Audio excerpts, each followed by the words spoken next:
ਅੱਛਾ ਯਾਰ, ਕੁਛ ਯੂਥੀ ਜਿਹੜੇ ਨੇ ਕਹਿ ਰਹੇ ਨੇ ਕਿ ਉਹਨਾਂ ਨੇ ਮਿਸ਼ਨ ਨੂਰ ਦਾ ਐਲਾਨ ਕੀਤਾ 20 ਤਰੀਕ ਦੀ ਰਾਤ ਨੂੰ 9 ਵਜੇ। ਮਿਸ਼ਨ ਨੂਰ, ਇਹ ਨੂਰ ਕੌਣ ਹੈ? ਇਹ ਨੂਰ ਕਿਧਰੇ ਯੂਥੀਆਂ ਦਾ ਕੋਈ ਬਹਿਨੋਈ ਤਾਂ ਨਹੀਂ ਜਿਹੜਾ ਡੀ ਚੌਕ 'ਚ ਵਿਛੜ ਗਿਆ ਸੀ?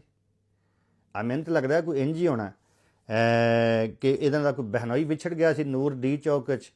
ਇਹਨਾਂ ਦੀਆਂ ਭੈਣਾਂ ਨੂੰ ਦੁਖਦਾ ਸੀ, ਉਹ ਕਿਧਰੇ ਵਿਛੜ ਗਿਆ ਤੇ ਉਹਨੂੰ ਇਕੱਠਿਆਂ ਕਰਨ ਵਾਸਤੇ ਮਿਸ਼ਨ ਨੂਰ ਜਿਹੜਾ ਇਹ ਤਿਆਰ ਕੀਤਾ। ਅੱਛਾ, ਯੂਥੀਆ ਕਹਿੰਦਾ ਕਿ 20 ਤਰੀਕ ਦੀ ਰਾਤ ਨੂੰ 9 ਵਜੇ ਨਾ ਆਪਣੇ ਕੋਠਿਆਂ 'ਤੇ ਚੜ੍ਹ ਕੇ ਨਾ, ਯੂਥੀਏ ਜਿਹੜੇ ਨੇ ਕੋਠਿਆਂ 'ਤੇ ਚੜ੍ਹ ਕੇ ਤੇ ਭੈਣਾਂ ਦੇ ਕੱਪੜੇ ਲਾ ਕੇ, ਫੁੱਦੀਆਂ ਸ਼ੁੱਦੀਆਂ ਉਹਨਾਂ ਦੀਆਂ ਮੁੰਨ ਕੇ, ਤੇਲ ਤੂੰਬਾ ਲਾ ਕੇ ਤੇ ਡਾਂਸ ਕਰਨਾ।